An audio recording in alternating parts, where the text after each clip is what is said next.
नमस्कार विद्यार्थी मित्रांनो, Indian polity bye Vicky Shinde या युट्यूब चॅनलला आपलं स्वागत आहे. आगामी राज्यसेवा पूर्व परीक्षा 2024 च्या प्रश्नातून जी काही आपली पीवायक्यू सिरीज आपण सुरू केलेली आहे, या पीवायक्यू सिरीज मध्ये आपण आतापर्यंत राज्यसेवा पूर्व परीक्षा 2013 आणि राज्यसेवा पूर्व परीक्षा 2014च्या संबंध प्रश्नांची आणि आयपी फॅक्टची जी काही चर्चा आहे ती घडून आणली होती. आज पुन्हा एकदा आपण राज्यसेवा पूर्व परीक्षा 2015च्या माध्यमातून अनेक प्रकारच्या प्रश्नांची जी काही चर्चा आहे ती सुरू करणार आहोत. ज्या पद्धतीने आपण राज्यसेवा पूर्व परीक्षा 2013 आणि राज्यसेवा पूर्व परीक्षा 2014च्या संबंध प्रश्नांचं विश्लेषण आणि त्याविषयीच्या आयएमपी फॅक्ट्सवर प्रकाश टाकला होता, त्याच पद्धतीने आज देखील आपण राज्यसेवा पूर्व परीक्षा 2015च्या काही प्रश्नांची जी काही चर्चा आहे ती या भाग 1 च्या माध्यमातून करणार आहोत. आजच्या या भाग 1 मध्ये आपण राज्यसेवा पूर्व परीक्षा 2015च्या या संबंध प्रश्नांची चर्चा पुढे करणार आहोत. सुरू करूया या प्रश्नांच्या चर्चेला. तर विद्यार्थी मित्रांनो, राज्यसेवा पूर्व परीक्षा 2015च्या प्रश्नपत्रिकेतला पहिला प्रश्न आपण पाहू शकता स्क्रीनवर. पुढील पैकी कोणते विधान अयोग्य आहे? अ. 2014च्या भारताच्या लोकसभा निवडणुकीतील मतदानाची टक्केवारी सर्वात उत्तुंग म्हणजे जवळपास 66% होती. ब. विधान यापूर्वीचा सर्वात मोठा आकडा 1984 मध्ये होता, तो होता सुमारे 54%. पर्याय उत्तर आहेत पर्याय 1 केवळ अ, पर्याय 2 केवळ ब, पर्याय 3 अ व ब दोन्ही, पर्याय 4 दोन्ही नाही. मित्रांनो, या प्रश्नाकडे पाहिल्यानंतर आपल्या सहज पद्धतीने लक्षात आलं पाहिजे की हा प्रश्न 2015च्या राज्यसेवा पूर्व परीक्षेमध्ये 2014च्या लोकसभा निवडणुकांच्या अनुषंगाने विचारलेला प्रश्न होता. म्हणजे थोडक्यात हा प्रश्न या ठिकाणी करंट अफेअर्सच्या दृष्टीने विचारलेला प्रश्न होता. त्याबरोबर या ठिकाणी त्याचा पॉलिटिक्सशी सुद्धा संबंध आहे.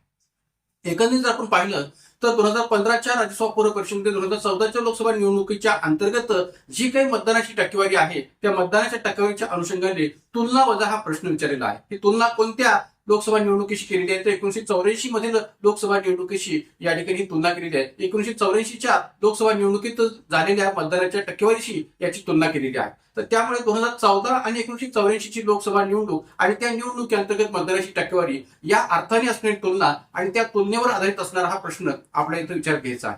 तर याबाबतचा संदर्भ आपण एक लक्षात घेत असताना एक लक्षात घ्यायची गरज आहे की इथं पहिलं जे विधान आहे ते 2014च्या लोकसभा निवडणुकांच्या प्रश्नातून घेतलेलं आहे आणि दुसरं जे विधान आहे ते 1984च्या लोकसभा निवडणुकांच्या प्रश्नातून आहे. तर त्यामुळे थोडंसं इतिहासामध्ये आपल्याला झोकावं लागेल, इतिहासामध्ये जाऊन आपल्याला पाहावं लागेल की खरंच या ठिकाणी 2014च्या लोकसभा निवडणुकीच्या अंतर्गत झालेली मतदानाची टक्केवारी आणि 1984च्या लोकसभा निवडणुका अंतर्गत असणारी मतदानाची टक्केवारी याबाबत जे काही या ठिकाणी आकडेवारी या दोन्ही विधानामध्ये दिलेली आहे ती कितपत योग्य आणि कितपत अयोग्य आहे. कारण की आपल्याला जो प्रश्न विचारलेला आहे तो काय विचारलेला आहे की पुढीलपैकी कोणते विधान अयोग्य आहे. पहिलं विधान जर आपण या ठिकाणी तपासून पाहिलं तर असं आपल्याला लक्षात येईल की 2014च्या भारताच्या लोकसभा निवडणुकीतील मतदानाची टक्केवारी सर्वात उत्तुंग म्हणजे जवळपास 66% होती. तर हे विधान या ठिकाणी पूर्णपणे बरोबर आहे. आपल्याला माहित असेल की 2004 ते 2009 आणि 2009 ते 2014 या सलग 10 वर्षांच्या कालखंडामध्ये भारतामध्ये युनायटेड प्रोग्रेसिव्ह अलायन्स म्हणजे संयुक्त पुरोगामी आघाडी जी काँग्रेस प्रणित आघाडी होती, या काँग्रेस प्रणित आघाडीचं सरकार होतं आणि या सरकारचे प्रधानमंत्री होते मनमोहन सिंग, डॉक्टर मनमोहन सिंग. तर या एकंदरीत या ठिकाणी दोन्ही कालखंडाचा जर आपण विचार केला, मग 2004 ते 9 किंवा 2009 ते 14 या दोन्ही कालखंडाचा जर आपण विचार केला तर विशेषतः 2009 ते 14च्या कालखंडामध्ये मनमोहन सिंगांचं सरकार खूप मोठ्या प्रकारच्या वेगवेगळ्या घोटाळ्यामुळे भ्रष्टाचारामुळे बदनाम झालेलं होतं. 2011 मधलं अण्णा हजारेंचं भ्रष्टाचाराच्या विरोधात असणारं आंदोलन असेल किंवा इतरही अनेक प्रकारच्या घटनांच्यामुळे सुद्धा या ठिकाणी हे सरकार जे काय ते बदनाम झालेलं होतं आणि त्या बदनामीपोटी या सरकारला 2014च्या निवडणुकांमध्ये मोठी हार पत्करावी लागली. एवढंच नव्हे तर काँग्रेस पक्षाला न भूतो न भविष्यती या ठिकाणी जागा जे काय ते प्राप्त झालेल्या होत्या. फक्त 44 जागा प्राप्त झालेल्या होत्या. म्हणजे ज्या काँग्रेस पक्षाला 1984च्या निवडणुकीमध्ये राजीव गांधी यांच्या नेतृत्वाखाली 404 जागा प्राप्त झाल्या होत्या, त्या काँग्रेस पक्षाच्या फक्त या ठिकाणी 44 जागा ज्या काय आहेत त्या 2014च्या लोकसभा निवडणुकीमध्ये प्राप्त झालेल्या होत्या. तर त्यामुळे या ठिकाणी जर विचार केला तर आपण असं म्हणता येऊ शकेल की 2014च्या लोकसभा निवडणुकीमध्ये सरकार विरोधी असणारं जनमत हे खूप मोठ्या प्रमाणात बाहेर पडलं आणि त्यामुळे या निवडणुकीमध्ये उत्तुंग प्रमाणात असणारी जी मतदानाची टक्केवारी आहे ती पाहायला मिळाली 66%च्या स्वरूपात. मग सरकारच्या माध्यमातून विविध घोटाळ्यांच्या पातळीवर केला गेलेला जो काही भ्रष्टाचार होता त्या भ्रष्टाचारामुळे सुद्धा याबाबतचा राग जो आहे तो जनतेच्या मनातून या मतदानाच्या टक्केवारीद्वारे बाहेर पडला होता हे म्हणायला जागा होतं. जर का या ठिकाणी आपण 1984च्या लोकसभा निवडणुकीशी जर तुलना केली तर 1984च्या लोकसभा निवडणुकीमध्ये 54% मतदान झालेलं होतं असं जे काही या ठिकाणी ब विधान दिलेलं आहे तर हे विधान पूर्णतः चुकीचं आहे. की 1984च्या लोकसभा निवडणुकीमध्ये मतदानाची टक्केवारी ही 54% नव्हती तर जवळपास 63% होती. म्हणजे ज्या पद्धतीने 2014च्या लोकसभा निवडणुकीमध्ये ही मतदानाची टक्केवारी 66% होती, त्याच पद्धतीने 1984च्या लोकसभा निवडणुकीमध्ये ही मतदानाची टक्केवारी जवळपास 63% होती. तर त्यामुळे या ठिकाणी 54% असा जो उल्लेख या ठिकाणी ब विधानात केलेला आहे तो पूर्णतः चुकीचा आहे. पण ज्या पद्धतीने या ठिकाणी 2014च्या लोकसभा निवडणुकीमध्ये 66% जवळपास 66% मतदानाची टक्केवारी आपल्याला पाहायला मिळाली आणि तो सरकारविरोधी जनमताचा भाग होता किंवा अँटी इन्कम्बन्सी फॅक्टर होता. तर त्या पद्धतीने 1984च्या निवडणुकीमध्ये चित्र होतं का? नाहीये. 1984च्या निवडणुकीमध्ये राजीव गांधी यांच्या नेतृत्वाखाली, काँग्रेस पक्षाच्या राजीव गांधी यांच्या नेतृत्वाखाली या ठिकाणी अभूतपूर्व यश जे काय ते काँग्रेसला प्राप्त झालं, की जे यश पुन्हा काँग्रेसला कधीच मिळू शकलं नाही. म्हणजे राजीव गांधी यांच्या नेतृत्वाखाली जे यश या ठिकाणी काँग्रेस पक्षाला प्राप्त झालं 400+ जागांसह 1984च्या निवडणुकीमध्ये, ते यश पुन्हा काँग्रेसला कधीच प्राप्त होऊ शकलं नाही. मग या ठिकाणी या राजीव गांधींना अशा प्रकारचं जनमत प्राप्त होण्याचं कारण काय होतं? तर एक प्रकारे इंदिरा गांधी यांची झालेली जी काही हत्या होती 31 ऑक्टोबर 1984ला इंदिरा गांधी यांची जी काही हत्या झालेली होती, तर त्या हत्येमुळे काँग्रेस पक्ष आणि राजीव गांधी यांच्या बाबत सहानुभूतीची लाट या ठिकाणी पूर्ण भारतामध्ये दिसून आली आणि त्या सहानुभूतीच्या लाटेचा परिणाम म्हणून 400+ जागांचं जे काही टार्गेट आहे ते काँग्रेस पूर्ण करू शकले आणि परिणामी जवळपास 63% मतदानाची टक्केवारी ही या सहानुभूतीच्या लाटेतून दिसून आलेली होती. तर त्यामुळे या ठिकाणी ब विधानामध्ये जो उल्लेख केलेला आहे की पूर्वीचा सर्वात मोठा आकडा 1984 मध्ये होता, तो होता सुमारे 54%. तर हे विधान चुकीचं आहे का? तर तो आकडा होता जवळपास 63%. तर या अनुषंगाने या ठिकाणी या प्रश्नाचं उत्तर आपल्याला सांगता येईल ते म्हणजे केवळ ब हे विधान जे काय आहे ते अयोग्य आहे. म्हणून या ठिकाणी पर्याय क्रमांक 2 केवळ ब हे विधान या ठिकाणी अयोग्य म्हणून या प्रश्नाचं उत्तर स्पष्ट करता येईल. तर या प्रश्नाच्या अनुषंगाने थोडीशी विस्तृत माहिती पुढे पाहूया. पाच स्क्रीनवर 2014च्या भारताच्या लोकसभा निवडणुकीतील मतदानाची टक्केवारी सर्वात उत्तुंग म्हणजे जवळपास 66% होती. कारण 2009 ते 14 या कालखंडामध्ये काँग्रेस प्रणित युपीए सरकारने केलेले आर्थिक घोटाळे आणि भ्रष्टाचार यामुळे जनतेने या सरकारच्या विरोधात मोठ्या संख्येने मतदान करून युपीए सरकारला पूर्णतः नाकारले होते. कारण की चारा घोटाळा असेल, कोलगेट घोटाळा असेल, 25 स्पेक्ट्रम घोटाळा असेल किंवा इतर अनेक प्रकारचे घोटाळे की जे या ठिकाणी या सरकारने केलेले होते, त्या संबंध घोटाळ्यामध्ये झालेला भ्रष्टाचार आणि त्या भ्रष्टाचारामुळे जनतेने या सरकारच्या विरोधात मोठ्या संख्येने मतदान करून युपीए सरकारला पूर्णतः नाकारले होते आणि या सरकारच्या विरोधातला अँटी इन्कम्बन्सी फॅक्टर जो आहे तो या मतदानाची टक्केवारीतून पाहायला मिळाला होता. मात्र 1984 मध्ये झालेल्या लोकसभा निवडणुकीतील मतदानाची टक्केवारी ही जवळपास 63% होती. मात्र या निवडणुकीत मोठ्या संख्येने मतदान होण्याचे कारण सरकारविरोधी जनमत असं नव्हतं. म्हणजे 1984च्या लोकसभा निवडणुकीमधलं जे काही या ठिकाणी मतदानाची टक्केवारीचं कारण आहे, जवळपास 63% मतदानाची टक्केवारी त्यावेळी दिसून आली, त्याचं कारण सरकारविरोधी जनमत असं त्याचं कारण नव्हतं. तर ते कारण काय होतं? तर माजी पंतप्रधान इंदिरा गांधी यांची 31 ऑक्टोबर 1984 रोजी हत्या झाली आणि त्या हत्या होण्याने जनतेच्या मनात काँग्रेस आणि राजीव गांधी यांच्याविषयी सहानुभूतीची लाट पाहायला मिळाली होती आणि त्याचा परिणाम म्हणून की काय मतदानाची टक्केवारी 63% पोहोचलेली होती हे आपण स्पष्ट करता शकेल. तर या संबंध एकंदरीत या दोन्ही गोष्टींची तुलना विचार घेता आपल्याला या प्रश्नातून सांगता येईल ते म्हणजे पर्याय क्रमांक 2. तर विद्यार्थी मित्रांनो, राज्यसभा पूर्व परीक्षा 2015च्या प्रश्नपत्रिकेतला दुसरा प्रश्न आपण पाहू शकता 5 स्क्रीनवर. प्रश्न आहे या प्रकारचा: पुढील 2 विधानांपैकी कोणते विधान चुकीचे आहे? पुढील 2 विधानांपैकी कोणते विधान चुकीचे आहे? अ विधान घटना समिती कॉन्स्टिट्यूशन असेंब्ली, नंतर विधान समिती लेजिस्लेटिव्ह असेंब्ली बनली जिचे पुढे रूपांतर तात्पुरत्या किंवा हंगामी संस्थेमध्ये पार्लमेंटमध्ये झाले. ब विधान ज्या दिवशी घटनेवर सह्या होत होत्या त्या दिवशी बाहेर पावसाची रिमझिम चालू होती जो एक शकून मानला गेला. पर्याय उत्तर आहे पर्याय क्रमांक 1 केवळ अ, पर्याय क्रमांक 2 केवळ ब, पर्याय क्रमांक 3 दोन्ही अ आणि ब, पर्याय क्रमांक 4 दोन्ही नाहीत. तर मित्रांनो, हा प्रश्न ज्यावेळेस या ठिकाणी 2015च्या प्रश्नपत्रिकेमध्ये विचारला गेला होता तेव्हा बहुतांश विद्यार्थ्यांना हा प्रश्न पहिल्यांदा समजलेला नव्हता. कारण की या प्रश्नामधले जे काही वाक्य आहेत त्या वाक्यांचा जर विचार केला तर या वाक्यांचा संदर्भ नेमक्या कोणत्या पुस्तकातून विचारला गेलेला आहे हे बहुतांश विद्यार्थ्यांना तत्कालीन कालखंडात समजलेलं नव्हतं. या वाक्यांचा संदर्भ तुम्हाला एम लक्ष्मीकांत यांच्या संदर्भ ग्रंथातून पाहायला मिळणार नाही किंवा इतरही कोणत्या प्रकारच्या संदर्भ ग्रंथात पाहायला मिळणार नाही. का? कारण की या प्रकारची ही जी काही वाक्य आहेत किंवा ही जी काही विधान आहेत ती आयोगाने नेमकी कोणत्या संदर्भाच्या आधारावर विचार घेतलेली होती, तर याचा संदर्भ भारतीय संसदेच्या वेबसाईटवर तुम्हाला पाहायला मिळू शकेल. जर का तुम्ही भारतीय संसदेच्या लोकसभेच्या वेबसाईटवर गेलात किंवा एक प्रकारे या ठिकाणी राज्यसभेच्या वेबसाईटवर गेलात तर तुम्हाला सम ट्रुथ्स ऑफ कॉन्स्टिट्यूशन असेंब्ली या शीर्षकाखाली काही माहिती जी काय ती वाचायला मिळेल. आणि मग या सदराखाली जी काय माहिती या ठिकाणी संबंध विस्तृत पद्धतीने दिली गेलेली आहे त्या माहितीतलीच 2 विधानं आयोगाने या प्रश्नामध्ये विचार घेतली आणि त्याला प्रश्न रूपाने विचारण्याचा प्रयत्न जो काय तो केलेला होता. तर एकंदरीत या दोन्ही विधानांना आपण जर योग्य पद्धतीने तपासलं तर आपल्याचं उत्तर जे काय ते या माहितीच्या आधारावर सोडवता येऊ शकेल. आता पहिलं जे विधान दिलेलं आहे की घटना समिती नंतर विधान समिती बनली, जिचे पुढे रूपांतर तात्पुरत्या किंवा हंगामी संस्थेमध्ये झाले. तर मित्रांनो एक लक्षात घ्या की 26 जानेवारी 1950 ज्या दिवशी भारतीय राज्यघटनेच्या अंमलबजावणीला सुरुवात झाली त्याच दिवशी घटना समिती जी नंतर विधान समिती बनली आणि जिचे पुढे रूपांतर हंगामी संस्थेमध्ये झाले हे म्हणणं बरोबर आहे. कारण की 26 जानेवारी 1950 ज्या दिवशी भारतीय राज्यघटनेच्या अंमलबजावणीला सुरुवात झाली त्याच दिवशी घटना समितीचं जे काही रूपांतर आहे ते पुढे या ठिकाणी विधान समितीमध्ये झालेलं होतं आणि पुढे चालून एक प्रकारे 1952 ची नवीन संसद तयार होईपर्यंत हंगामी संस्थेमध्ये तिचं रूपांतर जे काय ते झालेलं होतं असं म्हणायला जागा होते.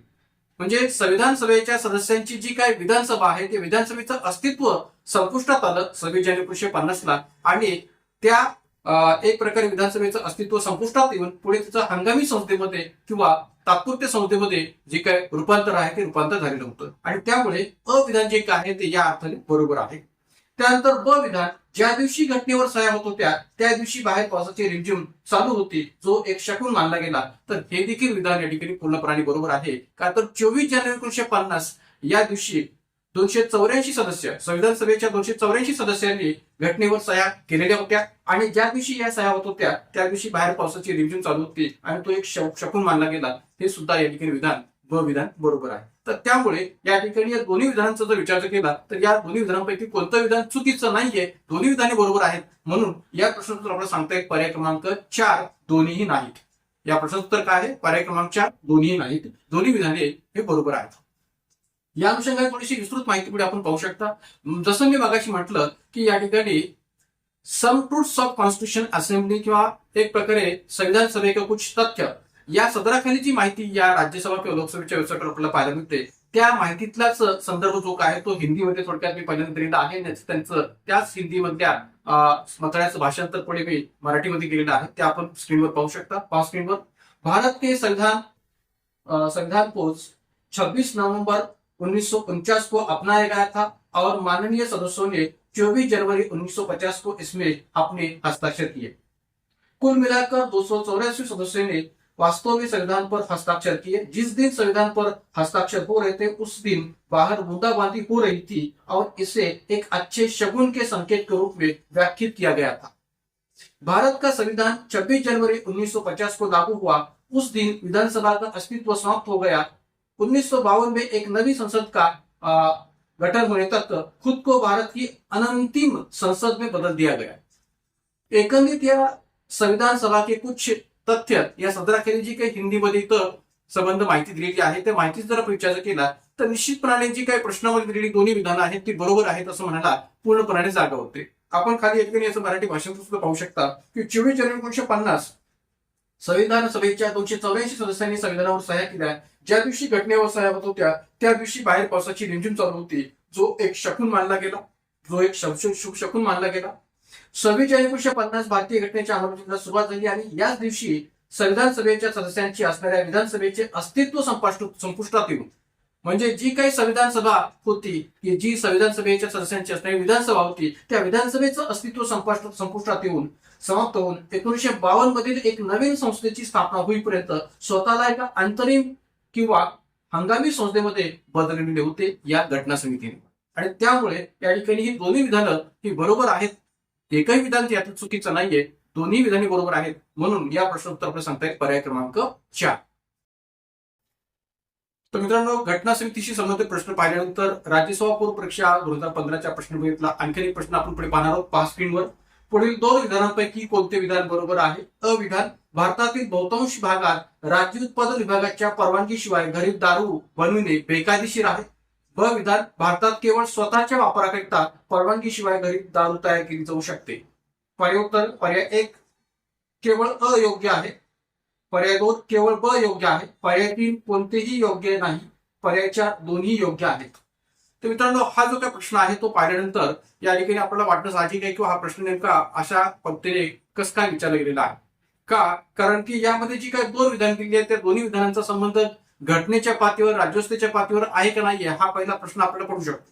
पण मित्रांनो, एक लक्षात घ्या की भलेही ही दोन्ही विधानं थोडीशी वेगळी वाटत असली तरी भारतीय राज्यघटनेच्या पातळीवर या दोन्ही विधानांचा संबंध आहे असं म्हणायला काही हरकत नाही. का? कारण की भारतीय राज्यघटनेच्या अंतर्गत मार्गदर्शक तत्वे, भारतीय राज्यघटनेच्या भाग 4 मध्ये जी काही मार्गदर्शक तत्व नमूद केलेली आहेत किंवा कलम 36 ते 51 मध्ये जी काही मार्गदर्शक तत्व नमूद केलेली आहेत, तर त्या मार्गदर्शक तत्वामध्ये कलम 47 अंतर्गत जनतेचे राहणीमान पोषणमान सुधारण्याकरता राज्य प्रयत्नशील राहील, सार्वजनिक आरोग्य सुधारण्यासाठी राज्य प्रयत्नशील राहील, अशी जी काही तरतूद केलेली आहे, तर त्या तरतुदी अंतर्गतच आणखीन एक तरतूद आपल्याला पाहायला मिळते कलम 47 शासनातून. ती तरतूद म्हणजे नेमकी कोणती? की मादक पेय आणि आरोग्यास अपायकारक अशी अंमली द्रव्य औषधीय प्रयोजनाखेरीज सेवन करण्यावर बंदी आणण्यासाठी राज्य प्रयत्नशील राहील.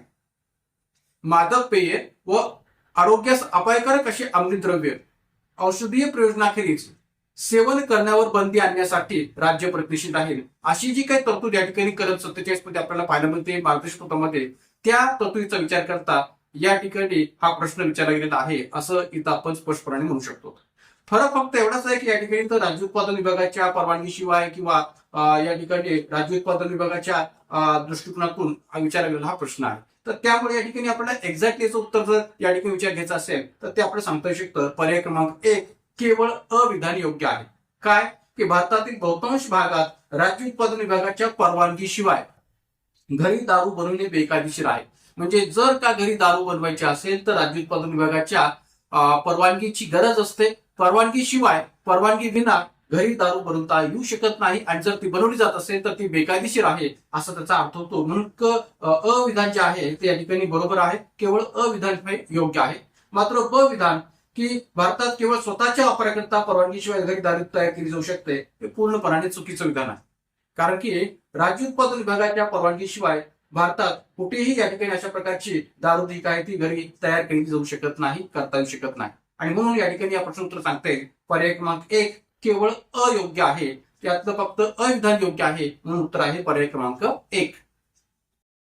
तर मित्रांनो, राज्यसभा पूर्व परीक्षा 2015च्या प्रश्नपत्रिकेतील आणखीन एक प्रश्न आपण पुढे पाहणार आहोत. पहा प्रश्न क्रमांक 4 पुढे स्क्रीनवर. कुटुंबाचा आकार मर्यादित ठेवणे हम दो हमारे दो कोणत्या धोरणाच्या दोन उद्दिष्टांपैकी एक आहे? कुटुंबाचा आकार मर्यादित ठेवणे हम दो हमारे दो कोणत्या धोरणाच्या दोन उद्दिष्टांपैकी एक आहे?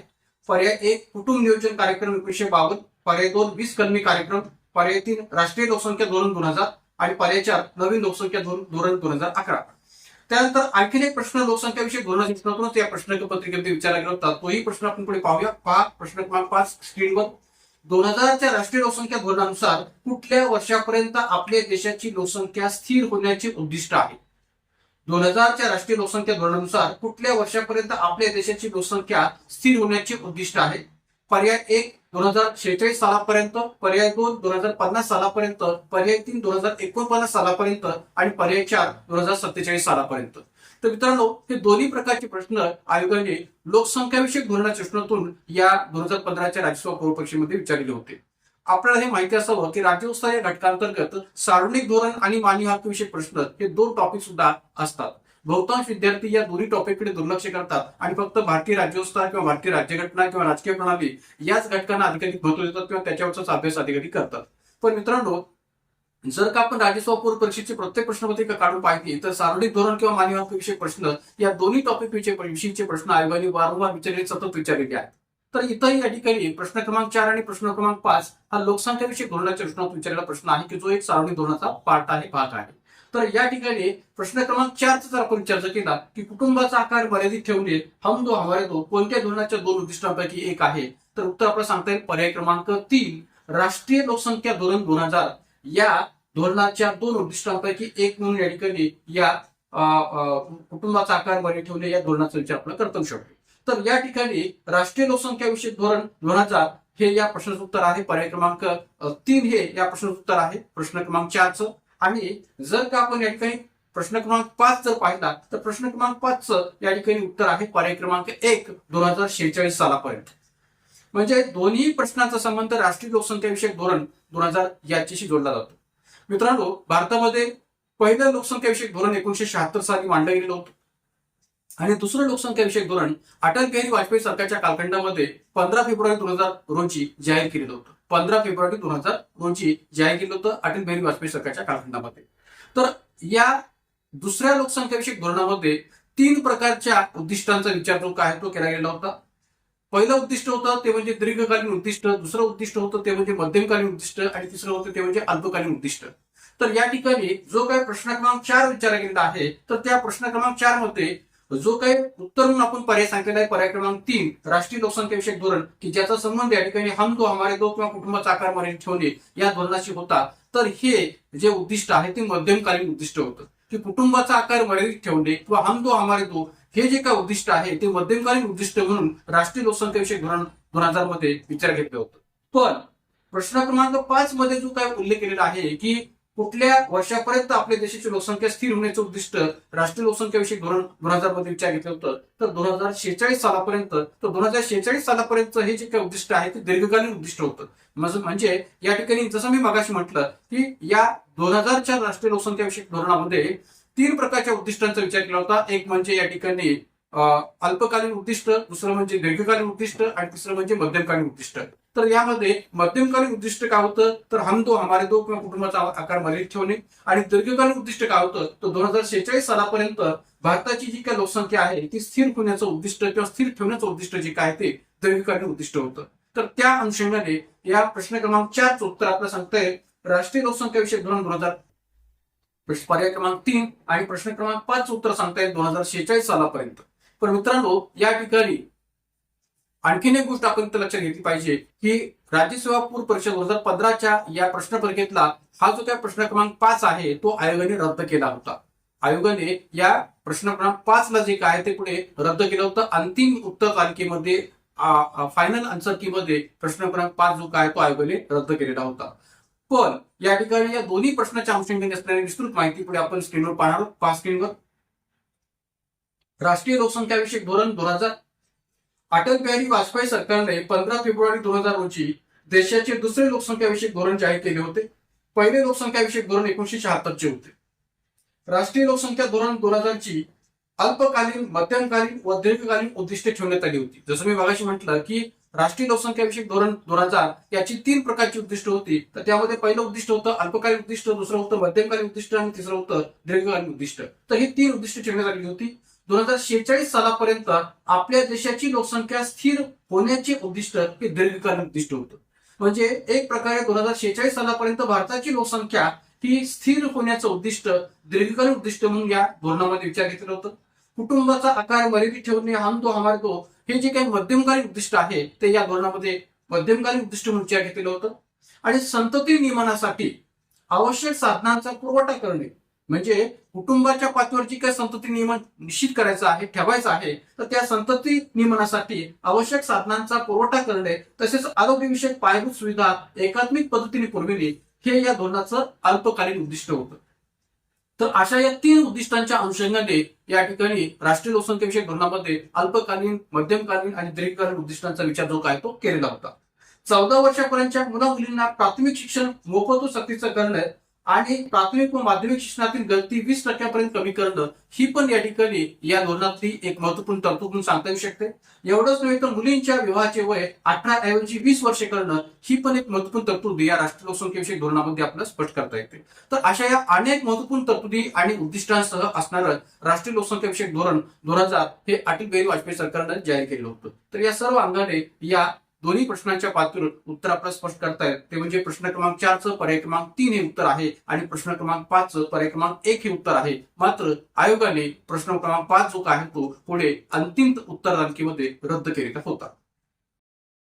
तर मित्रांनो राज्यसेवा पूर्व परीक्षा 2015च्या प्रश्नपत्रिकेतला आणखीन एक महत्वपूर्ण प्रश्न आपण पुढे पाहणार आहोत. प्रश्न क्रमांक 6 पहा पुढे स्क्रीनवर. प्रश्न आहे या प्रकारचा शिक्षण हक्क कायदा 2009चा मुख्य उद्देश खालीलपैकी कोणता आहे? शिक्षण हक्क कायदा 2009चा मुख्य उद्देश खालीलपैकी कोणता आहे? पर्याय 1 निरक्षरता निर्मूलन, पर्याय 2 सर्वांना व्यापक प्रमाणात आणि आवश्यक शिक्षण, पर्याय 3 6 ते 14 वयोगटातील सर्व मुलांना सक्तीचं मोफत शिक्षण आणि पर्याय 4 वरील सर्व. तर मित्रांनो हा जो काही प्रश्न विचारला गेला आहे तो निश्चितपणे आपल्याला म्हणता शकेल की भारतीय राज्यघटनेमध्ये अनेक ठिकाणी संबंधित आहे. भारतीय राज्यघटनेच्या मूलभूत हक्कामध्ये कलम 21A शी याचा संबंध आहे. भारतीय राज्यघटनेमध्ये मूलभूत कर्तव्यांतर्गत कलम 51-31 शी पण याचा संबंध आहे.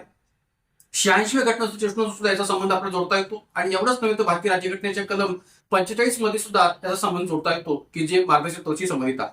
अशा सर्व अंगाने या प्रश्नाचा संदर्भ जो काय तो आपला विचार केला काही हरकत नाही. पण हेही विसरता कामा नये की या ठिकाणी या प्रश्नाचा संबंध शिक्षण हक्क कायदा 2009 शी सुद्धा जोडलेला आहे, आरटी ऍक्ट 2009 शी सुद्धा जोडलेला आहे. आणि त्या अनुषंगाने हा प्रश्न विचारलेला आहे की शिक्षण हक्क कायदा 2009 चा मुख्य उद्देश खालीलपैकी कोणता आहे. तर या ठिकाणी या प्रश्नाचं उत्तर आहे पर्याय क्रमांक 3, 6 ते 14 वयोगटातील सर्व मुलांना सक्तीचे व मोफत शिक्षण. पर्याय क्रमांक 3, 6 ते 14 वयोगटातील सर्व मुलांना सक्तीचे व मोफत शिक्षण हे या प्रश्नाचं उत्तर आपल्याला सांगतो शकेल. आता असं का, तर निश्चितपणे आपल्या 86व्या घटनानुसार भारतीय राज्यघटनेच्या मूलभूत हक्कामध्ये कलम 21A अंतर्गत पूर्णपणे नमूद केले आपल्याला पाहायला मिळेल की राज्य शासन हे 6 ते 14 वयोगटातील मुला मुलींच्या मोफत व सक्तीच्या शिक्षणाकरिता विधीद्वारा कायद्याद्वारा या ठिकाणी तरतूद जी काय ती करेल. तर कायद्याद्वारे जी काही तरतूद करेल असा जो संदर्भ या ठिकाणी कलम 21A मध्ये पाहायला मिळतो 6 ते 14 वयोगटाच्या मुला मुलींच्या शिक्षणे, तर ती तरतूद विचार घेता या ठिकाणी आपल्याकडे आरटीई ऍक्ट 2009 जो काय तो केला गेला होता की जो 1 एप्रिल 2010 पासून लागू झालेला. मित्रांनो या ठिकाणी आपण ही पण गोष्ट इथे लक्षात ठेवली पाहिजे की हा कायदा नेमका कधी लागू झालेला आहे याच्यावर सुद्धा आयोगाने बऱ्याच वेळा प्रश्न विचारलेला आहे. त्यामुळे 1 एप्रिल 2010 पासून हा कायदा लागू झालेला आहे हेही आपल्याला माहिती असणं गरजेचं आहे. तर या कायद्याच्या इतरही ज्या काही बाजू आहेत त्याही आपण पाहणं गरजेचं आहे. त्याही अनुषंगाने जी काही विस्तृत माहिती आहे ती आपण लक्षात घेऊया. पहा पुढे स्क्रीनवर या कायद्याची इतर माहिती. 6 ते 14 वयोगटातील बालकांचा प्राथमिक शिक्षणाच्या मूलभूत अधिकारांचा समावेश असलेला आणि त्यांना मोफत व सक्तीचे शिक्षण देण्यासाठी केंद्र शासनाद्वारे पारित केलेला हा एक शैक्षणिक कायदा. तर या ठिकाणी एक लक्षात घ्या की 6 ते 14 वयोगटातील बालकांचा प्राथमिक शिक्षणाच्या मूलभूत अधिकारांचा समावेश असलेला आणि त्यांना मोफत व सक्तीचे शिक्षण देण्यासाठी केंद्र शासनाद्वारे पारित केलेला हा एक शैक्षणिक कायदा आहे. मित्रांनो मागे महिला व बाल कल्याणच्या एक्झाम मध्ये सरळ सेवेच्या या एक्झाम मध्ये आयोगाने असाही प्रश्न विचारला होता की 6 ते 14 वयोगटातील मोफत व सक्तीचं प्राथमिक शिक्षण देणं ही नेमकी कुणाची जबाबदारी आहे. कारण की बहुतांश विद्यार्थ्यांच्या मनामध्ये हा प्रश्न म्हणतो की मोफत व सक्तीचं या शब्दाचा नेमका अर्थ काय लक्षात घ्यायचा. बहुतांश विद्यार्थी याचा अर्थ मुलांच्या आणि मुलींच्या दृष्टीनेच लावतात की मोफत व सक्तीचं कुणासाठी, तर मुला मुलींसाठी. तर तसं नाहीये. 6 ते 14 वयोगटातील मुला मुलींसाठी मोफत व सक्तीचं असा जो संदर्भ आहे जो आपण लावतो तो थोडासा चुकीचा आहे. का, कारण की अशाच प्रकारचा प्रश्न मागे आयोगाने महिला व बालकल्याणच्या एक्झाम मध्ये विचारला होता की नेमकी ही जबाबदारी कुणाची आहे. तर ही जबाबदारी मोफत व सक्तीची या दोन्ही दृष्टीने सरकारची आहे. मग ती केंद्र सरकारची असो नाहीतर राज्य सरकारची असो ती सरकारची जबाबदारी आहे हे तर निश्चितपणे सांगता येऊ शकेल. कशा पद्धतीने की राज्य सरकारनं किंवा केंद्र सरकारनं या दृष्टीने प्रयत्नशील राहणं हे गरजेचं आहे आणि त्या अर्थाने त्यांची ती जबाबदारी आहे. कशा पद्धतीने, तर मोफत शिक्षण देणं आणि मोफत शिक्षण देणं ही सरकारवर सक्ती आहे, बंधनकारक आहे. मोफत शिक्षण देणं हे सरकारवर बंधनकारक आहे, सरकारवर त्याची सक्ती आहे. हे या अर्थाने सरकारची जबाबदारी आहे असं म्हणायला जागा होते. आणि म्हणून 6 ते 14 वयोगटातील मुला मुलींना मोफत व सक्तीचं शिक्षण देणं ही सरकारची जबाबदारी आहे हे आपण लक्षात घेण्याची गरज आहे. हे दोन्ही शब्द मोफत व सक्तीचे हे दोन्ही शब्द किंवा दोन्ही संकल्पना सरकारला लागू पडतात हेही आपण इथं लक्षात घेण्याची गरज आहे. आणि त्यामुळे 6 ते 14 वयोगटातील बालकांचा प्राथमिक शिक्षणाच्या मूलभूत अधिकारांचा समावेश असलेला आणि त्यांना मोफत व सक्तीचे शिक्षण देण्यासाठी केंद्र शासनाद्वारे पारित केलेला हा एक शैक्षणिक कायदा आहे असं म्हणतात हे बरोबर आहे. पुढे पहा, हा बाल शिक्षण हक्क कायदा किंवा शिक्षणाच्या अधिकाराचा कायदा RTEE म्हणजे राईट टू एज्युकेशन 4 ऑगस्ट 2009 रोजी अधिनियमित केला गेला आणि भारतीय संविधानाच्या कलम 21A ला अनुसरून 1 एप्रिल 2010 पासून लागू करण्यात आला. जसं मी मगाशी म्हटलं की हा कायदा केव्हापासून लागू करण्यात आला हे देखील महत्वाचं आहे. तर हा कायदा 1 एप्रिल 2010 पासून लागू करण्यात आला. हा कायदा 135 देशांमध्ये लागू असून यात भारताचाही समावेश आहे. जागतिक पातळीवर हा कायदा 135 देशांमध्ये लागू असून यात भारताचाही समावेश आहे. मुलांचे मोफत आणि सक्तीचे शिक्षण हक्क कायदा 2009 मधील अधिकार हा शिक्षणाचा अधिकार आहे. कारण की या कायद्यामध्ये अधिकार हा जो शब्द वापरलेला आहे तो शिक्षणाचा अधिकार या अर्थाने वापरलेला आहे. आणि हा अधिकार काय सुनिश्चित करतो, तर हा अधिकार हे सुनिश्चित करतो की सर्व मुलांना वर्ग 1 पासून 8वी पर्यंत मोफत शिक्षण मिळेल. हा जो काही अधिकार आहे या कायद्यामध्ये हे निश्चित करतो की सर्व मुलांना वर्ग 1 पासून 8वी पर्यंत मोफत शिक्षण मिळेल. पण या कायद्यात इतरही काही तरतुदी महत्वाच्या आहेत की ज्या पण आपल्याला माहिती असल्या पाहिजेत, ज्याची आपल्याला पूर्ण माहिती नसते. पुढे पाहूया ती माहिती कोणती. पाच स्क्रीनवर, विकलांगता असलेल्या मुलांसाठी किंवा अपंग असलेल्या मुलांसाठी या कायद्यानुसार विशेष संरक्षण बहाल केलेलं आहे. विकलांगता असलेल्या किंवा अपंग असलेल्या मुलांसाठी या कायद्यानुसार विशेष संरक्षण बहाल केलेलं आहे. अपंग बालकांना वयाची 18 वर्षे पूर्ण करेपर्यंत मोफत सक्तीचं प्राथमिक शिक्षण देणं हे या ठिकाणी या कायद्याचं एक प्रकारे महत्वपूर्ण तरतूद आहे, हेही सांगतो शकेल. एवढंच नव्हे तर या कायद्याच्या कलम 4 नुसार 2009च्या या कायद्याच्या कलम 4 नुसार कायद्यातली तरतुदी किंवा कायद्यातल्या या संबंधाच्या तरतुदी आहेत त्या फक्त 6 ते 14 वर्ष वयोगटातील मुलामुलींनाच लागू आहेत. कारण की 6 ते 14 वर्ष वयोगटाचा उल्लेख या ठिकाणी केलेला असल्यामुळे याचा संबंध 6 ते 14 वर्ष वयोगटातील मुलामुलींनाच लागू आहे असं म्हणणं बरोबर आहे. पण त्याचबरोबर 14 वर्षांपेक्षा जास्त वय असलेले परंतु 8वी पर्यंत शाळेत जाण्यास सक्षम असलेले 14 वर्षांपेक्षा जास्त वय असलेले आणि 8वी पर्यंत शाळेत जाण्यास सक्षम असलेले मुले देखील या कायद्यानुसार 8व्या वर्गापर्यंत मोफत शिक्षण घेऊ शकतात. तर या कायद्यानुसार 8व्या वर्गापर्यंत मोफत शिक्षण कोण घेऊ शकतात, तर ज्यांचं वय 14 वर्षांपेक्षा जास्त वय आहे अशी देखील मुलं जर का शाळेत 8वी पर्यंत जाण्यास सक्षम नसतील किंवा काही कारणाने ते जाऊ शकले नसतील तर अशा मुलांना देखील की ज्यांचं वय 14 वर्षांपेक्षा जास्त वय असून देखील ते कायद्यानुसार 8व्या वर्गापर्यंत मोफत शिक्षण घेऊ शकतात. तर अशा या ज्या काही 2 तरतुदी आहेत ज्या थोड्याशा वेगळ्या पाहायला मिळतात की अपंगांच्या दृष्टीने असणारे विशेष संरक्षण काय किंवा ज्यांचं वय या ठिकाणी 14 वर्षापेक्षा अधिक आहे या दृष्टीने सुद्धा काय तरतूद आहे याचाही आपण याच्यामध्ये विचार करण्याची गरज आहे. याही गोष्टी आपण इथे लक्षात ठेवल्या पाहिजेत. तर या अनुषंगाने या प्रश्नोत्तर आहे पर्याय क्रमांक 3.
विद्यार्थी मित्रांनो, राज्यसभा पूर्व परीक्षा 2015च्या प्रश्नांची चर्चा आज आपण भाग 1 च्या माध्यमातून सुरू केलेली आहे. अशाच पद्धतीने भाग 2 आणि 3 च्या माध्यमातून उर्वरित प्रश्नांची चर्चा सुद्धा आपण घडवून आणणार आहोत, पुढे कंटिन्यू करणार आहोत. आजच्या या व्हिडिओच्या माध्यमातून आपण अनेक प्रकारच्या प्रश्नांचं विश्लेषण आणि आयएमपी फॅक्ट्सवर प्रकाश टाकलेला आहे. तर अशाच प्रकारच्या अनेक प्रश्नांच्या विश्लेषणासाठी आणि आयएमपी फॅक्ट्सच्या माहितीसाठी आपल्या युट्यूब चॅनलला अधिकारी संख्येने सबस्क्राईब करा, लाईक करा, शेअर करा. आज आपण या व्हिडिओमध्ये इथे थांबूयात. धन्यवाद.